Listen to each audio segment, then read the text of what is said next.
கடைசியா சொல்லுங்க. நடுவுல ஐயோ மக்களுக்கு பிஜேபி இதை செஞ்சிருச்சு, இப்ப கத்தாம விட்டா வேற 4 பேர் தமிழ்நாட்டுல மாட்டாருன்னு அழுகுறாரு. திராவிட நாட்டுக்கு தான் பண்ணிருக்கான். நான் சொல்றேன் குருநாதா, அதாவது ஒரு பாட்டுல கும்பலாக சுத்துவோம், அந்த ஒரு பாட்டு ஒண்ணு கானா பாட்டுல, அதுல ஒரு வசனம் வரும், ஏ நாயுடு அப்படி ஓரமா போயிடுவாங்க. அது மாதிரி ஐயாவோட அட்ராசிட்டி தாங்க முடியல. சில 6% பிஜேபி ஆட்சி வந்துதான் 6% குறைச்சாங்க. அதே மாதிரி தமிழ்நாடு அரசு தான் சம்பளம் கொடுக்கணும். பச்சை குழந்தை கூட இவங்க சொல்ற பொய்யை நம்பாது என்பதுதான் இன்றைய உண்மை. எல்லாம் முடிஞ்சுச்சுங்க. பட்ஜெட்டை சொன்ன உடனே இவங்களுக்கு பக்கு பக்குன்னு ஆகுது. காரணம் என்னன்னா பட்ஜெட் இல்ல சுய புத்தி இருக்கணும். ஆனா திமுக காரங்களுக்கு இருக்கிறது கிறுக்கு புத்தி. நம்ம என்ன சொன்னாலும் கிறுக்குத்தனமான வாதங்களையும் கிறுக்குத்தனமான பேச்சுக்களையும் தொடர்ந்து கட்டவிழ்த்து விட்டு தமிழ்நாட்டிற்கு பிச்சைக்காசை போட்டேன்னு ஈஸியா சொல்றாரு. பிச்சை இவங்க பிச்சை பிச்சைன்றாங்களே, நாங்கள் போட்ட ஓட்டு பிச்சையால் தான் நீங்க இவங்க ஆட்சியில் இருக்கிறாங்க. ஆமா ஆமா, நான் ஓட்டே போடல. வேலையெல்லாம் பண்ணாது. இவங்க கான்செப்ட் தெரியுமா, இவங்களுக்கு போட்டாதான் ஓட்டு. ஆமா, எங்களுக்கு போட்டாதான் ஓட்டு. போட்டுட்டு என்கிட்ட வந்து எதுக்கு ஓட்டு ஓட்டு போறது தீட்டுன்னு நினைக்கக்கூடிய ஆட்கள் தமிழ்நாடு மக்கள். நீங்க தமிழ்நாட்டுல வாழாத ஓடு.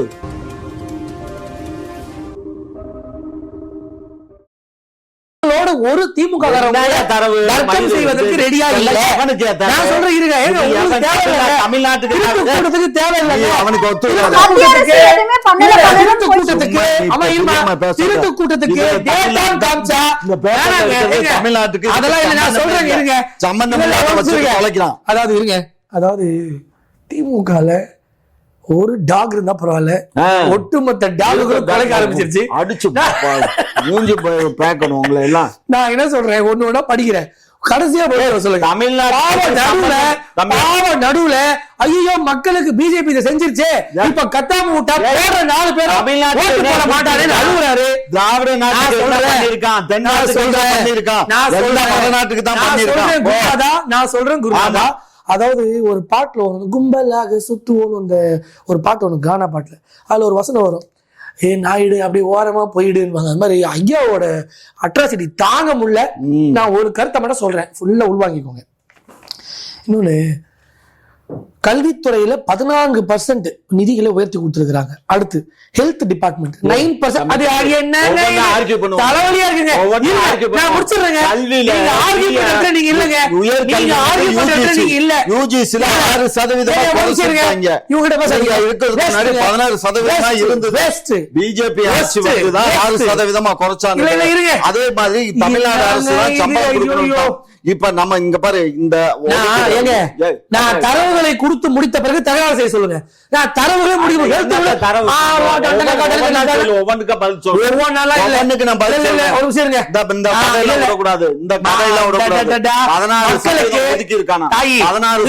காங்கிரஸ் 16% நீங்க வந்த உடனே உயர்கல்விக்கு வந்ததுனால, அதனாலதான் கல்லூரி ஆசிரியர்களுக்கெல்லாம் நம்ம வந்து தொகுப்பூதியத்துல வாத்தியார் போடுறோம்.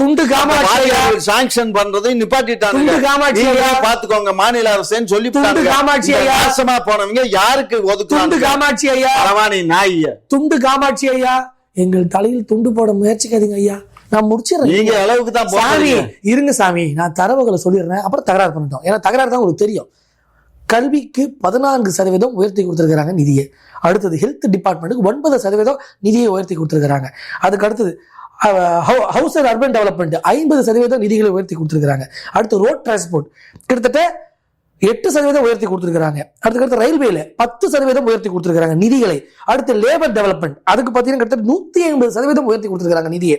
அதுக்கு அடுத்தது எரிசக்தி 37% அதுக்கு அதிகரித்து கொடுத்திருக்காங்க. அடுத்து விமன் அண்ட் சைல்ட் டெவலப்மெண்ட் அதுக்கு 16% அதிகரித்து கொடுத்திருக்காங்க. எல்லாமே உயர்வு. நிதி போன ஆண்டை விட இந்த ஆண்டு நல்ல அளவுல கொடுக்கப்பட்டிருக்குது. இன்னொன்னு, தமிழ்நாட்டு என்னத்த கொடுத்த, தமிழ்நாடு பேருக்குதா, எங்களை ஓரம் கட்டிட்டியே, தமிழ்நாடு டெவலப்மெண்ட். நாங்க டெவலப்மெண்ட்டுக்கு ஒண்ணுதான் கனவு கண்டு அதெல்லாம் ஒரு மஸ்ரும் இல்ல, பூரா இவங்க பண்றது பூரா ஃப்ராடு. அதாவது ஃபைனான்ஸ் கமிஷன் ஒண்ணு இருக்கு, நம்ம ஆளுங்களுக்கு தெரியாது. அந்த ரெண்டாவது வார்த்தை நல்லா தெரியும் அவங்களுக்கு, கமிஷன்ற வார்த்தை நல்லா தெரியும், நல்லா போடுவாங்க. ஃபைனான்ஸ் கமிஷன் ஒன்று இருக்கு, வருஷம் ஃபைனான்ஸ் கமிஷன் ரெக்கமெண்டேஷன் கொடுக்கும். அந்த ரெக்கமெண்டேஷனை பேஸ் பண்ணி தான் ஒவ்வொரு மாநிலங்களுக்கும் நிதி பகிர்வானது கொடுக்கப்படும்.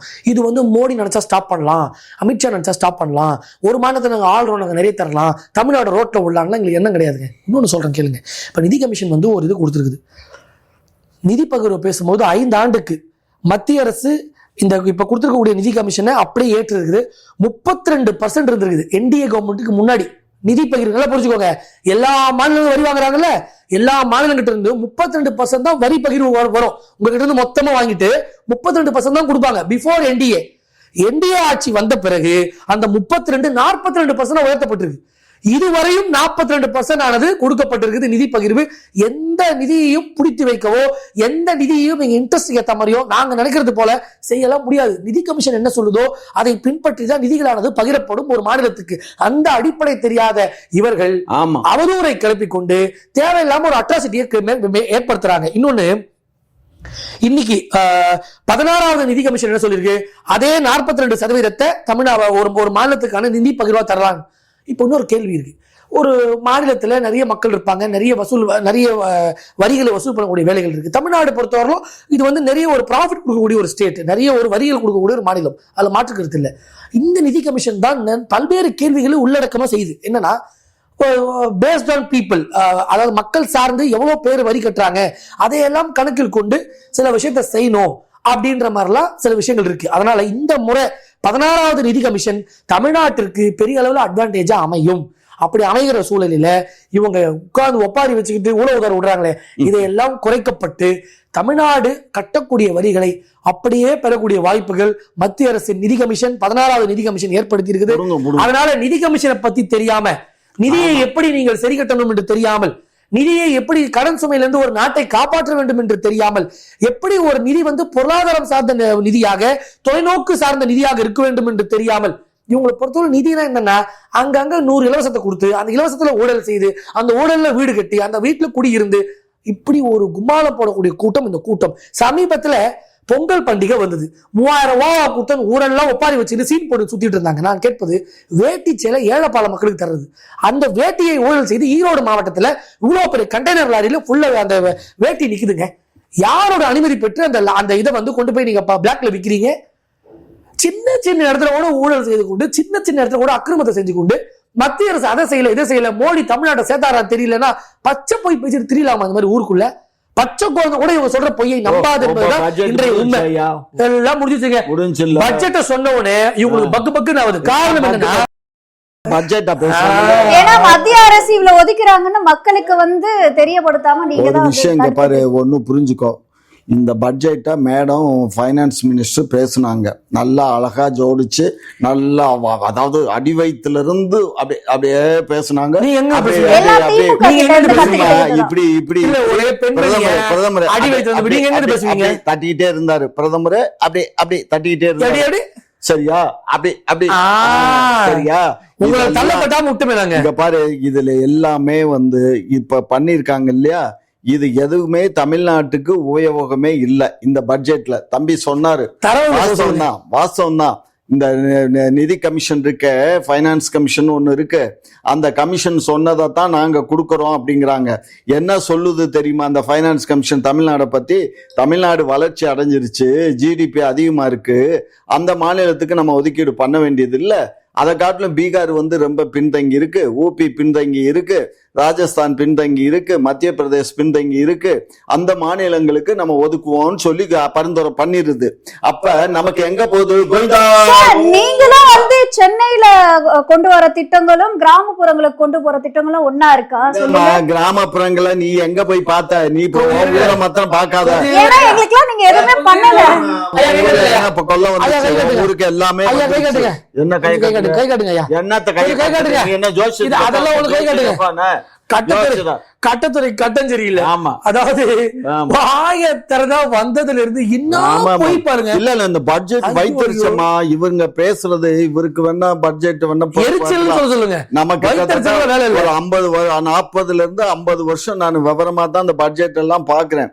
காங்கிரஸ் காலத்துல போட்ட பட்ஜெட்டுக்கும் இவங்க போடுற பட்ஜெட்டுக்கும் அப்படியே தலைகீழா இருக்கு. காங்கிரஸ்ல என்ன போடுவாங்கன்னா ஈக்குவலா கொடுப்பாங்க. எல்லா மாநிலத்திலயும் அவங்க ஆண்டாலும் சரி ஆளுனாலும் சரி அவங்க ஈக்குவலா கொடுத்தாங்க. இவங்க அப்படி இல்லை. இவங்க ஆள்ற மாநிலத்துக்கு 100%, இவங்க ஆளாத மாநிலத்துக்கு பிச்சை காசு மாதிரி ஒரு 10%. அதே போல நீங்க இருக்க இடத்துல நிறைய தொழில்துறைகள் இருக்கு, அதுவே கிராமப்புறங்கள்ல கிடையாது. தமிழ்நாட்டுல தான் இன்னைக்கு கிட்டத்தட்ட 3 லட்சம் கோடி திமுக ஒரே அட்வைஸ், ஒண்ணு சொல் புத்தி இருக்கணும், இல்ல சுய புத்தி இருக்கணும். ஆனா திமுக காரங்களுக்கு இருக்கிறது கிறுக்கு புத்தி. நம்ம என்ன சொன்னாலும் கிறுக்குத்தனமான வாதங்களையும் கிறுக்குத்தனமான பேச்சுக்களையும் தொடர்ந்து கட்டவிழ்த்து விட்டு தமிழ்நாட்டுக்கு பிச்சை காசை போட்டேன்னு ஈஸியா சொல்றாரு. நிதி கமிஷனை பத்தி சொல்லிட்டேன், அந்த நிதி கமிஷன் என்ன ரெக்கமெண்டேஷன் சொல்லுதுன்னு சொல்லிட்டேன், அந்த நிதி கமிஷன் பேஸ் பண்ணி தான் பணத்தை கொடுக்கணும்னு சொல்லிட்டேன், ஐயா மோடி அவர்கள் இதுல படியெடுக்க முடியாதுன்னு சொல்லிட்டேன். இவ்வளவும் சொன்ன பிறகு நீ சொன்னதெல்லாம் செல்லாது மறுபடியும் பேசி பாரபட்சம் இல்லாம அனைத்து மாநிலங்களுக்குமே இதுதான் மோடி போட்டது தானமா கமிட்டி. ஏமா எலெக்ஷன் கமிஷன் இருக்க, அதுக்கு எலெக்ஷன் கமிஷன்ல அந்த கமிஷனரை தேர்ந்தெடுக்க வேண்டியது பிரதமர், எதிர்கட்சி தலைவர், சுப்ரீம் கோர்ட் சீஃப் ஜட்ஜ் 3 பேர். ஆனா இவனுக்கு என்ன பண்ணானுங்க தெரியுமா? பழைய தேதியை போட்டு ராத்திரியா மறுநாள் கோர்ட்ல கேஸ் வருது, முதல் நாளே போட்டு நாங்க அப்பாயின்மெண்ட் பண்ணிட்டோம்னு சொல்லி கோர்ட்ல எழுதி கொடுத்துட்டு போயிட்டானுங்க.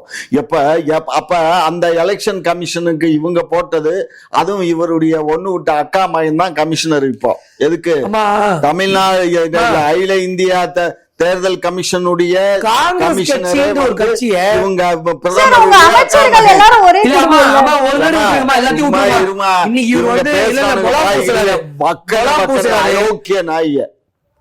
கட்சியை திமுக திட்டியதை விட ஐயா கருணாநிதி ஐயா அவர்கள் திட்டியதை விட உலகத்துல யாருமே திட்ட முடியாது. இங்க பாரு, தப்பு பண்ணா திட்டுவோம், நல்லது பண்ற வாழ்த்துவோம். எங்களுக்கு இங்க பாரு வாழ்த்தவும் தெரியும், திட்டவும் தெரியும், மக்களை கொல்லவும் தெரியும். மக்களை கொன்னு எல்லாத்தையும் புதைச்சிருக்க, நீ தான் போய் தோண்டி எடுத்துட்டு வந்து ஒவ்வொரு நாளும் கொன்னு புதைச்சிட்டு இருக்கீங்க. என்ன எவன கொன்னு இருக்கு? நீ தான் போய் சமீபத்துல வந்து ஒரு பள்ளியில பாத்தீங்கன்னா அவன் தாழ்த்தப்பட்ட சமுதாயத்தை சேர்ந்த ஒரு பையன்றதுனால தீயில தூக்கி போட்டிருக்காங்க. ஒரு சின்ன குழந்தைங்களுடைய மத்தியில கூட வன்மத்தை தூண்டுற அளவுக்கு தான் தூண்டுற அளவுக்கு யார் பண்ணா? வன்மத்தை தூண்டுவார்கள், ரொம்ப பேசி வன்மத்தை கக்குவாங்க. இது ரெண்டுமே ரொம்ப காங்கிரஸ் கட்சி செய்த துரோகங்களையும், காங்கிரஸ் கட்சி தமிழ்நாடுக்கு செய்த அநீதிகளையும், காங்கிரஸ் கட்சி செய்த ஊழல்களையும் திமுகவை தாண்டி ஒருத்தவங்க பேச முடியாது. சரிங்களா? இன்னைக்கு அவங்களே நல்லவங்க மாதிரி வச்சுக்கிட்டு நாடகம் போட்டுட்டு இருக்கிறாங்க. இன்னொன்னு, திமுக செய்த துரோகத்தையும், திமுக வாய்மூடி கைமூடி காங்கிரஸோடு கூட்டணியிலிருந்து இந்த நாட்டை விற்க முயற்சித்த நேரங்களையும் தமிழ்நாடு மக்கள் மறக்க மாட்டாங்க. இந்த 2 கயவர்களும் சேர்ந்து கொண்டு புதிதாக வந்த அண்ணன் விஜய் அவர்களை திட்டுவதும், இப்போ ஸ்ட்ராங் ஆகி கொண்டிருக்கக்கூடிய என்டிஏ கூட்டணியை திட்டுவதும், எல்லாரும் திட்டுவதை தாண்டி நீங்கள் செய்த திட்டத்தை நீ வாழ்த்துக்கிட்டு இருக்க. உங்க கட்சிக்காரன் பூரா விஜய் லெப்ட் ரைட், உன் தலைவர் லெப்ட் ரைட்ல கொடுத்துட்டு இருக்காரு, நீ என்ன வாழ்த்துக்கிட்டு இருக்க? அதாவது நல்லதுன்னா நல்லது, என்ன நல்லது, கெட்டதுன்னா கெட்டதுலாம் வேலை பண்ணாங்க. தனியா கவனிச்சிட்டாங்களா?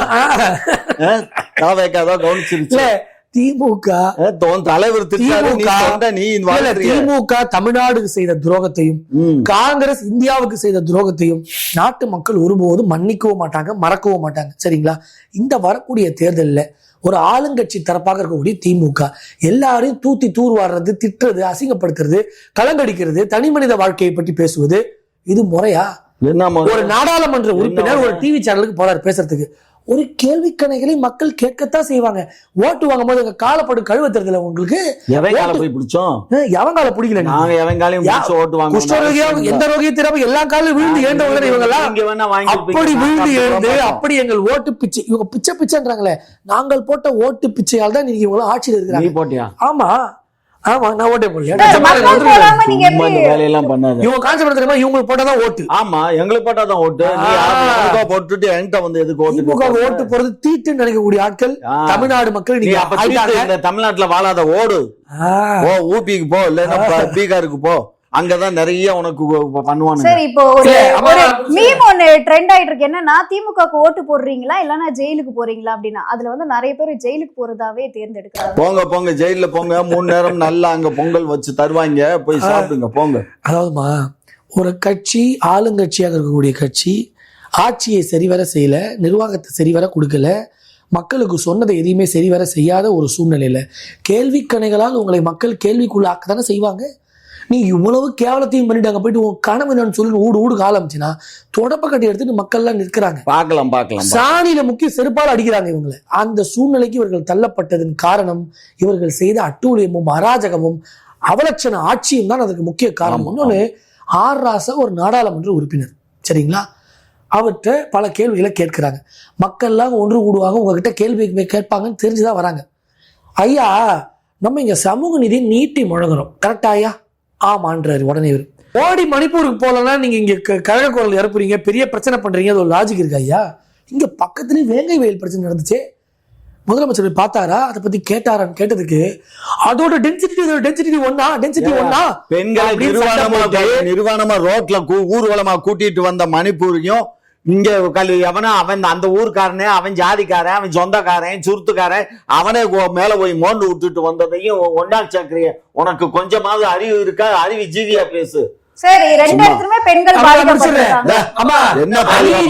நடந்த உனக்கு தெரியாதா? மணிப்பூர் அப்ப ரெண்டு அரசுமே வந்து அநீதிதான் மக்களுக்காக. மணிப்பூர் நடந்த அநீதிகளை, மணிப்பூரில் நடந்த பிரச்சனைகளை அமித்ஷா பேச விடுறார பாருங்க. பெண்களை நடத்திய விதத்தை, மணிப்பூரில் நடந்த அந்த கலவரத்தை ஒருபோதும் பாரதிய ஜனதா கட்சி நியாயப்படுத்தல. அதை முழுமையாக நிப்பாட்டுவதற்கு, அதை முழுமையாக கட்டுக்குள் கொண்டு வருவதற்கு பாஜக அரசு பல்வேறு முயற்சிகள் எடுக்குது. நாங்க ஒண்ணும் இவங்களை மாதிரி நடந்துட்டு இருக்கும் போது நீங்க போய் வந்து நடவடிக்கை எடுத்துட்டீங்க, அதை ஸ்டாப் பண்ணிருந்தீங்க அப்படின்னா பாரதிய ஜனதா கட்சி ஆட்சி, அங்குள்ள முதலமைச்சர் துரிதமாக நடவடிக்கை எடுத்து எல்லா வேலையும் பாக்குறாரு.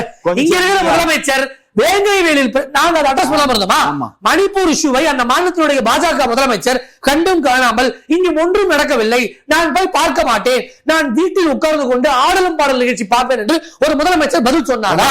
மணிப்பூரில் நடந்த பிரச்சனைக்கு அந்த மாநிலத்தினுடைய முதலமைச்சர் சாலையில் வந்து நின்று அந்த பிரச்சனையை கையாண்டார். இங்கு உள்ள முதலமைச்சர் வேங்கை வயலுடைய பிரச்சனை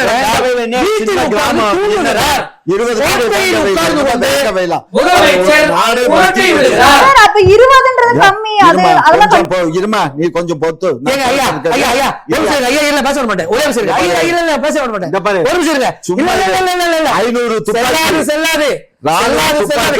துப்பாக்கி அமைச்சரை எடுத்து பப்ளிக்ல கொடுத்து ஒரே கேள்வி, எளிமையா பேசுவோம். எளிய கேள்வி பிரச்சனை என்னன்னு எளிய கேள்வி, நல்ல விஷயம், எளிமையான கேள்வி கேட்கிறேன். சிம்பிளா, மணிப்பூர் மாநிலத்துல ஒரு பெரிய பிரச்சனை, அந்த மாநிலத்தில் இருக்கக்கூடிய பிரச்சனையை முக்கியமா அதை யார் கவனிக்கணும்? பதில் சொல்லுங்க. முதலமைச்சர். கரெக்டா அதை பார்த்திருக்கிறார், ரைட்?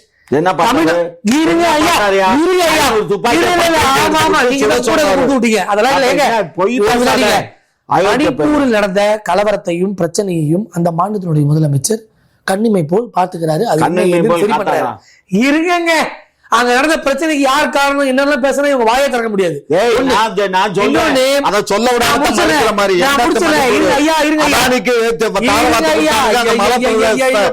மலையில இருக்கக்கூடிய அந்த மலைவாழ் மக்கள் வந்து அதை கொடுக்க கூடாதுங்கிறதா போராட்டம்.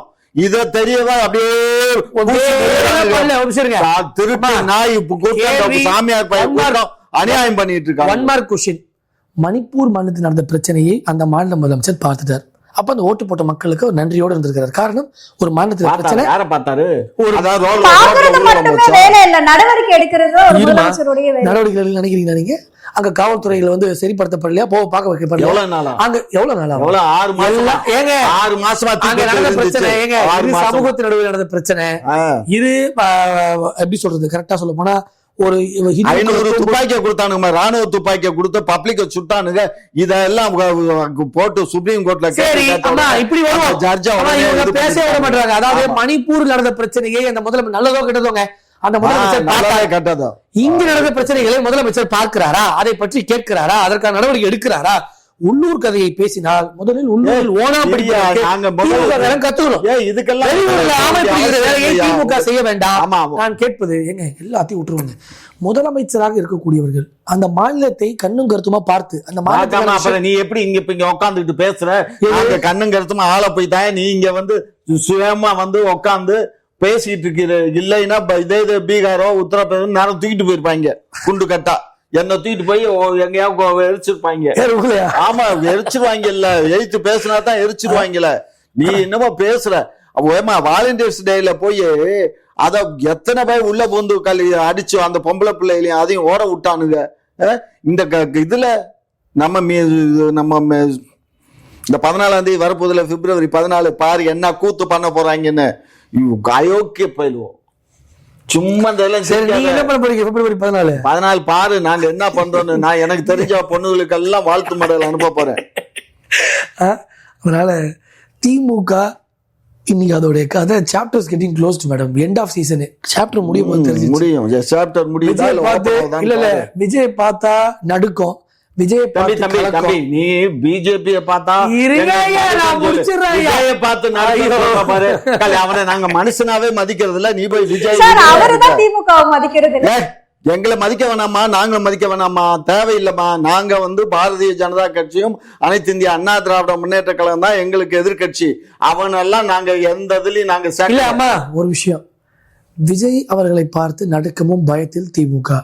என்டிஏ கூட்டணியை பார்த்து ஆட்சி அமைத்த முதல் நாளில் இருந்து பயத்திலும் தயக்கத்திலும் பதில் கூற முடியாம கேட்கக்கூடிய கேள்விகளுக்கு சட்டசபையிலும் பதில் இல்லை, மக்கள் சபையிலும் பதில் இல்லை. பதிலற்ற திமுக இன்னைக்கு பெல்ட் அடிக்கிறதுக்கான வேலைகளை தொடங்கி உள்ளது அப்படின்ற விஷயம். இன்னொன்னு அறிக்கையை தயார் பண்றாங்க பாத்தீங்களா. 4.5 ஆண்டை சரிச்சிட்டு இப்ப அறிக்கை தயார் பண்ண போறாங்க. இந்த இந்த இந்த ஒரு மக்களுக்கு என்ன தேவையோ வந்து ஒவ்வொரு குழு அனுப்பிச்சு மக்கள்கிட்ட நேரடியா அவங்களுக்கு என்ன தேவைன்றதை கேட்டு அந்த அறிக்கையை தயார் பண்ண. சரி, போன குழுவால் மக்கள் எந்த குழு எல்லாமே வந்து அவங்க பூர்த்தி செஞ்சுட்டு தான் 2021 ஒரு குழு அமைச்சு பண்ணாங்கல்ல. அந்த குழு அமைச்சதால மக்கள் எல்லாம் தமிழ்நாட்டுல குழு தான் இருக்கும். என்ன தேவை மக்களுக்கு இது மாதிரிதான் எல்லா மக்களும் நல்லா சந்தோஷமா தான் இருக்காங்க. அதாவது மக்கள் மகிழ்ச்சி. தமிழ்நாடு தாயா இன்னைக்கு தலை நிமிந்து நிக்குது. இந்தியா அலங்கிலேயே இன்னைக்கு தமிழ்நாடு விட்டா மும்பையை விட்டா தமிழ்நாடு, இந்த 2 மாநிலத்தை தவிர வேற எந்த மாநிலமும் நானே தலை குனிஞ்சிருக்கேன். தமிழ்நாடு தலை குனிஞ்சுதான் இருக்கு. தலை குனிஞ்சு இருக்கு. இருக்காங்க தலை குனியறதுக்கு. நீ எதுக்கு தலை குனிகிற? அயோக்கிய இங்க குனியட்டும். மேடம் சும்மா நீ ஏதாவது கேள்வி கேளுங்களேன். என்ன ஒரு கேள்வி கேளுங்க. ஏமா இங்க பாருமா, பாரதிய ஜனதா கட்சி உண்மையிலேயே ஒரு நேர்மையா வாஜ்பாய் இருக்கும்போது ஆண்டார்.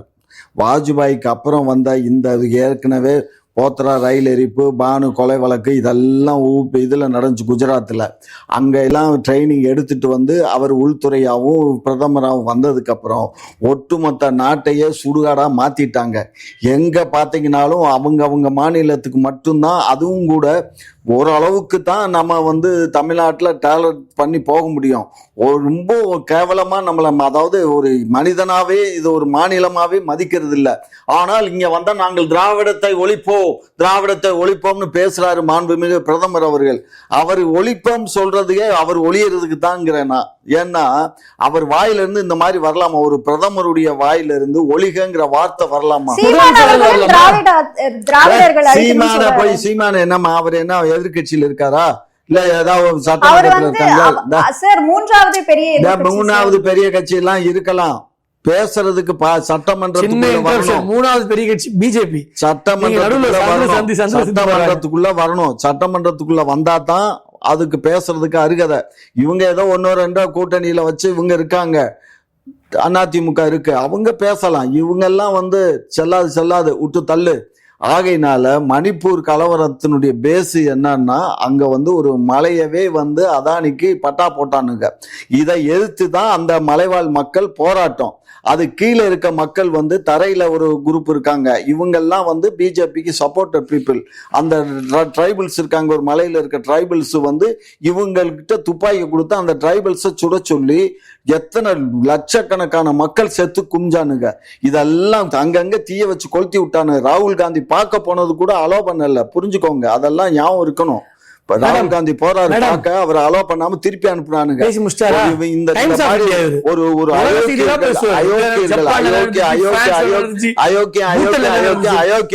உள்ளூர் பாலிடிக்ஸ் பேசவே மாட்டாரு. இந்த பட்ஜெட் வந்து ஒரு விளங்காத பட்ஜெட். இந்த பட்ஜெட்டை போட்ட அம்மாவை நேத்திக்கு வந்து பிரியங்கா காந்தி பார்லிமெண்ட்ல கேக்குறாங்க. அதுக்கு பெருசா சவுண்ட் விடுறத தவிர எங்க மேடத்துக்கு, எந்த மேடத்துக்கு, பைனான்ஸ் மேடத்துக்கு வேற ஒன்னும் தெரியாது. வாயில வக்கனையா பேசுமே தவிர திமுக அப்படியே வச்சுக்கோ, அப்படிதான் பேசுமே தவிர வேற ஒன்னும் கிடையாது. திமுக பேசும், சொல்லும், சொல்லாததையும் செய்யும், புரிஞ்சுக்கோ.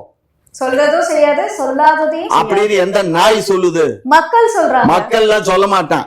ஒன்ன மாதிரி அதாவது உட்காந்துட்டு ஊடகத்துல உட்காந்துட்டு குலைக்குதுல்ல, அதுக்குதான் குலைக்கிங்க. நாங்க குலைக்கிறோம். ஆமா, இவர் என்ன பண்ற, பிழைக்கிறாரான்னு தெரியல. ஆமா ஆமா, பாருங்க, நாங்க தான் ஐயா 26 தேர்தல் வரத்தான் போகுது, மக்கள் வாக்களிக்கத்தான் போறாங்க. அந்த தம்பியுடைய ஒருத்தர் இருக்காரு, எங்க வீட்டுக்கு ஒரு ஓட்டு, ஐயாப்பா வீட்டுக்கு ஒரு ஓட்டு விஜய்க்கு இருக்குன்னு சொன்னா அப்ப சூர்யாவுக்கு இல்லையா, தலைக்கு இல்லையா, அவங்க ரசீதர் ஓட்டு போடுவேன். அவன் ரசீதர் எப்படி ஓட்டு போடுவான்? நீ சூர்யா ரசீதா இருந்தா அங்க ஓட்டு போடுவியா? போட மாட்டா. சூர்யா பண்ணுங்க, என்னத்த ஆட்சிக்கு வந்தா புடுங்குவான். அவனே ஊழல் பேர் ஒளி. அவன் சினிமால நடிச்சு அவன் ஊழல் தானம்மா. 5 வருஷம் இன்கம் டாக்ஸ் ரிப்போர்ட் கேட்டேன்லம்மா, வந்துருச்சாமா? உன் ஊடகத்து மூலியமா தானே கேட்டேன். 5 வருஷம் லாஸ்ட் 5 இயர்ஸ் நீ கொடுத்த ரிட்டர்னை கொடு, இல்ல உன் பேன் நம்பர் கொடு. திமுகவுல ஓட்டுக்கு காசு கொடுக்காம ஜெயிச்சு காட்டுங்க, கூட்டத்தை நாங்க காசு கொடுத்த நாய் சொல்லுது. நிறைய தகவல்கள் வெளியே வந்துகிட்டு இருக்கு. எல்லையை மீறி போறீங்க. காசெல்லாம் நாங்க ஐயா துண்டு காமாட்சி ஐயா அவர்களே, எல்லையை மீறி போறீங்க. எந்த நாய் சொல்றாங்க துடு உலக பொய் இல்ல. மீட்டிங் போட 100, மீட்டிங் 2 ஹவர் நடந்தா 200, 3 மணி நேரம் நடந்தா 300, அவங்க வீட்டுக்கிட்ட போய் ஆர்த்தி எடுத்தா 200, ஓட்டுக்கு 1000. நாங்க எப்ப துட்டு கொடுத்தோம்? இந்த தேர்தல் கமிஷன் வந்து ஒன்றிய அரசினுடைய கண்ட்ரோல்ல இருக்கக்கூடிய தேர்தல் கமிஷன். நாங்க தும்முனாலும் புடிச்சிருவீங்க, இருமுனாலும் வந்து தும்புறதும் தெரியல, இரும்புறதும் தெரியல, ரகசியமா தெரியும். ஆமா ஆமா, என்ன பண்றாங்க இந்த முறை? ஒரு பிளான், பெரிய பிளான். இப்போ சாதாரணமா ஒரு 1000-2000 கொடுத்து மக்களை ஏமாத்தக்கூடிய வேலை நடந்துச்சு. இன்னைக்கு எப்படி போகுதுன்னா, துட்டை கொஞ்சம் இன்க்ரீஸ் பண்ணுவாங்க, மூக்குத்தி கொடுப்பாங்க, கொலுசு கொடுப்பாங்க. தங்க விக்கிற விலையில மூக்குத்தி கொடுப்பாங்க, வெள்ளியை கொடுத்து இந்த சில்லிகள் ஓட்டு வாங்குறதுக்கு சுத்தி கொண்டு வராங்க. இந்த முறை மக்களானது தெளிவாக இருக்கணும். இன்னொரு சின்ன வேண்டுகோள், ஒரு 38 கோடி ஒதுக்குறாங்க ஒரு விஷயத்துக்காக. சிசிடிவி கேமரா, அதிநவீன சிசிடிவி தமிழ்நாடுகளை பொறுத்துறோம். ஒரு திருட்டுகள் நடக்காது, ஒரு கொலை நடக்காது, ஒரு கொலை நடக்காதுன்னு அவ்வளவு வீரமா வசனம் விட்டாரு ஐயா முதலமைச்சர் அவர்கள். அப்படி இப்படின்னு சொன்னாங்க. இப்போ அங்கங்க தலைநகரங்கள்ல இருங்க ஐயா, மலை மாதிரி நடக்குதா? முதலமைச்சர் பேசுறத பாத்தீங்கன்னா நாத்தாடுகாடு, சவுத்தாடுகாடு ஆல் ஏரியா நம்ம கண்ட்ரோல் இருக்கு. ஆனா எல்லாமே அவுட் ஆஃப் கண்ட்ரோல், எதுவுமே ஒரு கண்ட்ரோல் இல்ல. தலைநகரம் ஆரம்பிச்சு இன்னைக்கு கிராமந்தோறும் வரை கொலையும் கொள்ளையும் கற்பழிப்பும் வழிப்பறியும் நடந்து கொண்டே இருக்குது. இந்த சிசிடிவி கேமரா 38 கோடி ஒதுக்குனீங்களே, அந்த 38 ஊபியில இல்ல, தமிழ்நாடுல பிபி. தமிழ்நாட்டுல எல்லாம் தமிழ்நாடு பிபி ஒதுறீங்களா? அதை கேக்குறாங்க. ஊபி போயிட்டீங்க நீங்க. நாங்கள் சொல்லுவது கடைசி கருத்துங்க. அந்த சிசிடிவி கேமரா ஒழுங்கா இவங்க சரி வர செயல்படுத்த வேணும். அங்கங்க பழுது கிடக்குது. அண்ணா யூனிவர்சிட்டி பாலியல் முக்கிய காரணம் என்ன? அங்க உள்ளுக்குள்ள சிசிடிவி ஒழுங்கா வேலை செஞ்சு அந்த பிரச்சனை வந்திருக்குமா? அதே மாதிரி இன்னொரு முக்கியமான சமாச்சாரம் கவர்னர்ட்ட கேளு. பொறுப்பு கவர்னர், அவர் தான் கவர்னர். கவர்னர்ட்ட கேக்குறது ரைட்டு, கவர்னர் தான் வேணான்றீங்களா நீங்க? கவர்னர் சான்சலர் அவர் தாங்க, சான்சலர் அவர் தான். சிசிடிவி கேமராக்கள் சரிவர எங்கேயும் செயல்படாம இருக்கு. அதை செயல்படுத்தி மக்களை நீங்க தான் காவல்துறை வச்சு பாதுகாக்க கொடுக்க மாட்டீங்க, கட்சிக்காரனாலும் பாதுகாப்பு கொடுக்க முடியல. அதனால சிசிடிவியாவது அந்த வேலையை செய்யட்டும், தொழில்நுட்பங்களும் டெக்னாலஜி மாதிரி வேலையை செய்து திருடர்களையும் கைவர்களையும் பிடிச்சு கொடுக்கட்டும். இன்னொன்னு முக்கியமான சப்ஜெக்ட் மறந்துட்டேன். திருப்பரங்குன்றம் அப்படியே திருன்னு சுத்தி கொண்டு வந்தாங்க இந்த திருந்தாத கூட்டம். நீதிமன்றத்தில் பகிரங்க மன்னிப்பை கேட்டுகிறது அரசு, தமிழ்நாடு அரசு பகிரங்க மன்னிப்பை கேட்டிருக்குது. அது வேற வாய் இது நாரவாயின்றது போல எல்லா அன்று செய்த அட்டூழியம், அன்று செய்த அட்டூழியம், அன்று செய்த அராஜகம், அன்று செய்த நம்பிக்கை துரோகம், அன்று இந்துக்களுடைய மனதையும் இந்துக்களுடைய வெறுப்பையும் சம்பாதித்த இந்த திருட்டு கூட்டம், இஸ்லாமியர்களுக்கும் இந்துக்களுக்கும் வேறுமென்ற பிரச்சனையை உருவாக்க முயன்ற இந்த திருட்டு கூட்டம் இன்னைக்கு திணறி போய் நின்று நீதிமன்றத்துல மண்டியிட்டு மன்னிப்பு கேட்டதை மக்களிடையே பதிவு செய்யறோம். அதே பாவ மன்னிப்பை தமிழ்நாடு மக்களிடையும் தேர்தல் முடிந்து என்டிஏ ஆட்சி மலர்ந்தது அப்படின்னு சொல்லி நாங்கெல்லாம் செக்ரட்டரியேட்டுக்கு போவோம். இங்க செவனேன்னு உட்கார்ந்து எப்படி திருப்பரங்குன்றத்துல தவறு செய்து விட்டு அதற்கு மன்னிப்பை ஒரு வாரம் கழித்து சொல்லியிருக்கிறாங்களோ, ஆட்சிக்கு என்டிஏ வந்த மறுநாள் மக்கள் தீர்ப்பை தலைவணங்கி ஏற்கிறோம், நாங்கள் செய்ததுக்கெல்லாம் எங்கள் குடும்பத்தை நீங்கள் மன்னியுங்கள், பாவம் மன்னிக்கு கொடுங்க ஆண்டவரேன்னு சொல்லி இவர்கள் தேவாலயத்திற்கும் கோவிலுக்கும் தர்காவுக்கும் இவர்கள் அலையவில்லை என்றால் தமிழ்நாடு மக்கள் அந்த சூழ்நிலையை அந்த கெதிக்கு திமுகவை ஆளாக்குவார்கள். இனி சதி செய்த திமுகவிற்கு விதியை மாற்றி எழுவதற்கு மக்கள் தயாராயிட்டாங்க. இதுவரை எங்களை வீதியில் கொண்டு திமுக நிப்பாட்டினா, இன்னைக்கு இவங்க திமுக ஒழிப்பதற்கு மக்கள் நாங்களாகவே வெகுண்டெழுந்து வீதியில் வந்து நிற்கிறோம். இவர்கள் மதிமயங்கி போயிருக்கக்கூடிய இவர்களை மண்டியிட செய்வதற்கு, மண்ணைக்க வைப்பதற்கு தமிழ்நாடு மக்கள் தயார். என்டிஏ ஆட்சியை நம்ம என்டிஏ ஆட்சி தமிழ்நாட்டுல நாசமா போயிடும். அதுக்கு இவர் தான் வக்காலத்து. பாத்துக்கோ, 2026 ஏப்ரல் மாசம் திராவிட முன்னேற்ற கழகத்துடைய அமைச்சர் பெருமக்கள் எல்லாம் பண்ணுவாங்க. பாப்போம் இல்ல டிஎம்கே மீண்டும் ஆட்சிக்கு வருதா அப்படிங்கறத பாப்போம். அன்றைக்கு இவங்கெல்லாம் எங்க போயிடுவாங்க? போக மாட்டானுங்க, போக மாட்டாங்க. இது திருட்டு கூட்டம், கொள்ள கூட்டம், கொலகார கூட்டம், இது இங்கதான் இருக்கும். அதனால முடிச்சிடும். இந்த கூட்டத்தை பார்த்து பயந்து மக்கள் எல்லாம் ஓட்டு போடுவாங்கன்னு நினைக்கிறாங்க. ஓட்டே போட மாட்டாங்க. ஆண்டுக்கு 2 கோடி மக்களுக்கு வேலை வாய்ப்பு, 12 ஆண்டு 24 கோடி பேருக்கு வேலை எங்க? 24 கோடி பேருக்கு எங்கயா வேலை? தமிழ்நாடு அரசு கேட்டேன். நேத்து நான் கணக்கு எடுத்துட்டேன். 3 லட்சம் கோடி வந்திருக்கு. 3 லட்சம் கோடி வந்திருக்கு. சரியா?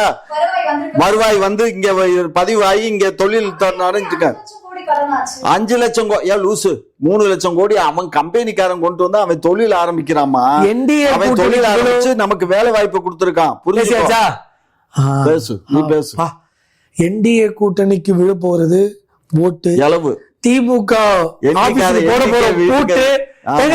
இருங்க, என்டிஏக்கு விழ போறது ஓட்டு, திமுக ஆபீஸுக்கு போட போறோம் பூட்டு, திமுக விழ போறது வேட்டு. இது காலத்தின் கட்டாயம். எந்த சதிகாரர்களாலும் இந்த தமிழ்நாடு மக்களின் விதிகளை தீர்மானிக்க முடியாது. என்டிஏ கூட்டணி தமிழ்நாட்டை பார்த்துக் கொள்ளும், தமிழ்நாட்டை வளர்த்துக் கொள்ளும். அவர்கள் ஆத்தில் பத்திரமாக இருந்தால் தமிழ்நாடு பத்திரமாக இருக்கும். உங்களோட நேரத்தை ஒதுக்கி பல்வேறு கேள்விக்கு விளக்கம் அளிச்சிருக்கீங்க.